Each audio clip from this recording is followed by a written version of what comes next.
Hello, welcome back. How is everyone doing?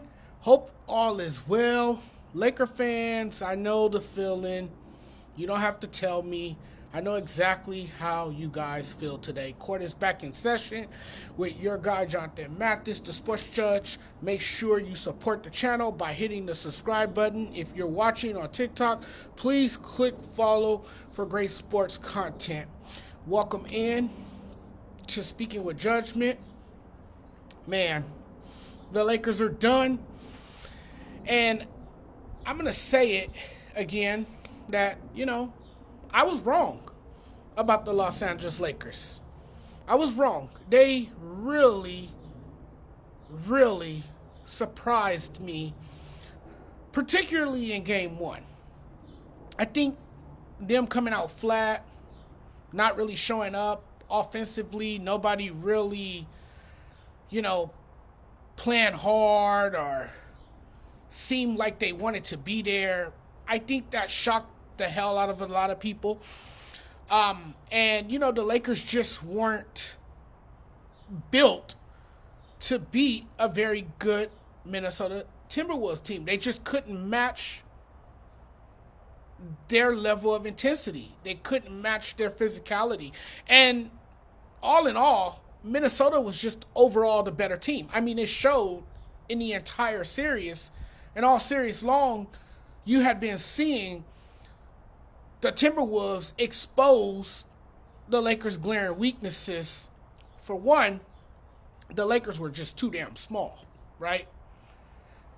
This is a team that was committed to playing a lot of small ball, and it just didn't work. It didn't work at all.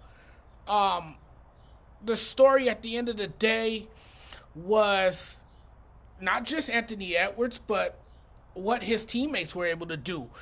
In the elimination game, in the closeout game, Rudy Gobert, he was the guy that showed up for the big moment. He was the guy that the Lakers made look like this most dominant center when you watch the game. This is what you want from your big man, but this is not what you come to expect from a guy like Rudy Gobert, who has the reputation for being soft. And this was an elimination game. This is a game where you have to fight for your lives, right? To keep your postseason hopes alive. The Lakers didn't do that. Their bad habits showed up again. It looked to me like a team that had quit. They gave up after really, wetting the bed the way they did in game three. Ever since then, you didn't see the same Lakers team, right? And on many nights, I just sat there watching the games and I was just baffled by it all. Like, you guys are not showing up to play. Just an embarrassing collapse. You make one of the biggest trades in league history. Go into the dance as the third seed. LeBron James disappears. Luka can't play defense. No one wants to rebound. No depth. No size. No sense of urgency. It's just a massive disappointment. And I will tell you this. I get it that Minnesota was the better team, but this was an absolute failure by the Los Angeles Lakers. Everybody was saying, Lakers in 5. I said, Lakers in 5. Everybody followed Shannon Sharp's lead and said, Lakers in 5. Ant-Man, Batman, Spider-Man, it doesn't matter.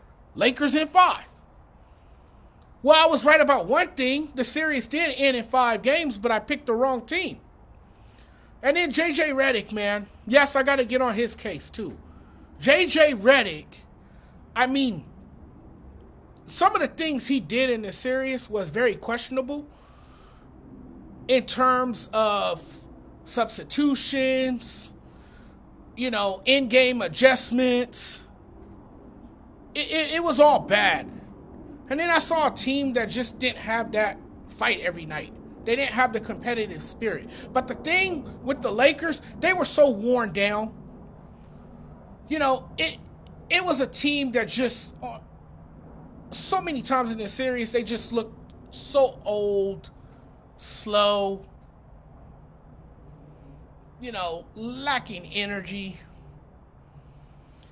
And, I just think this was a team that over time in the series, they just became overly exhausted, particularly LeBron James. What more was he able to give you? He was tired. The man is 40 years old. And you're expecting him to carry a heavy load. That's not going to happen. Let's be rational and realistic about it. LeBron is not going to close out games, particularly in the fourth quarter, if you having him play 40 plus minutes a night. That's not going to happen. He's not going to take over a game in the fourth quarter. That's why they traded for Luka to be the closer, to be the guy that finishes the game. You're asking too much of LeBron James. The guy was tired. You could tell, it was evident. The whole team was tired. Their bodies were exhausted by the fourth quarter because they hadn't got enough rest. This series really took a toll. Took a toll on their bodies. It drained a lot out of them. This series did. But the big thing for me, and they need to prioritize this offseason, they need a big man. And that guy is sitting there waiting for the call. If I'm the Lakers, I'm calling the Milwaukee Bucks today. I'm doing whatever I can to package a deal, and I'm willing to push all my chips to the table. I'm willing to package a grandfather deal. I don't care at this point. Give up everybody. Send them all to Milwaukee for Giannis. We need a big man. When the Lakers have enjoyed the most success, they did it with big man.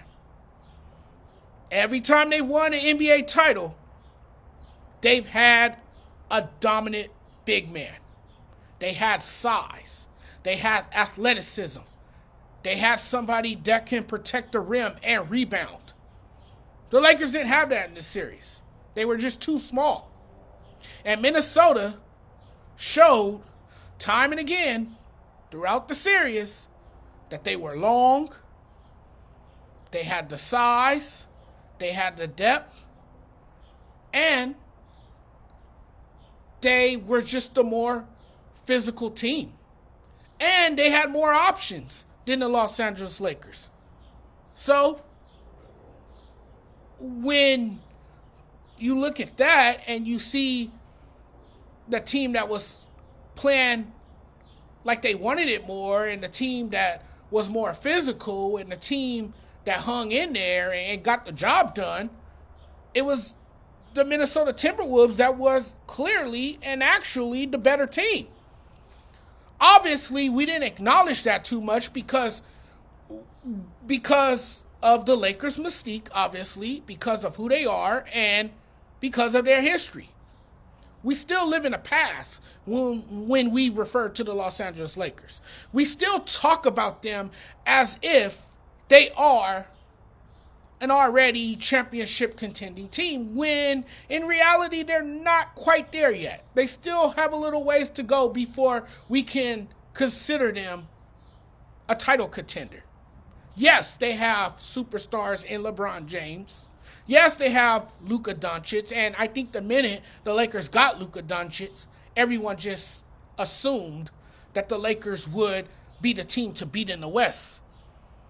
Well, face a very good Minnesota team, and they're going to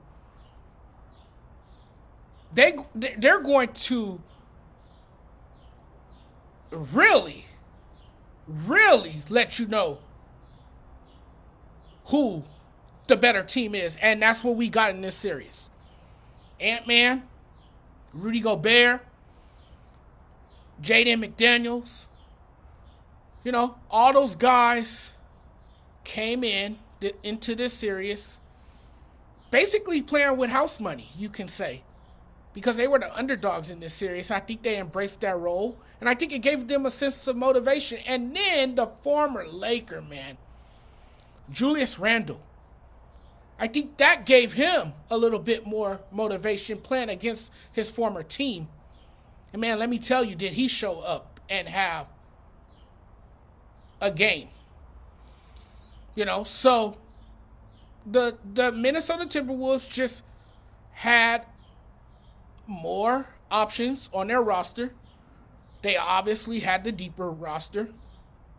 They, had younger bodies, healthy guys, and those guys just showed up and they took care of business and they punched the Lakers in the mouth, and the Lakers only had a few punches here and there. They threw some haymakers, but not many, and in the end they got KO'd, and now they can enjoy their vacation in Cancun.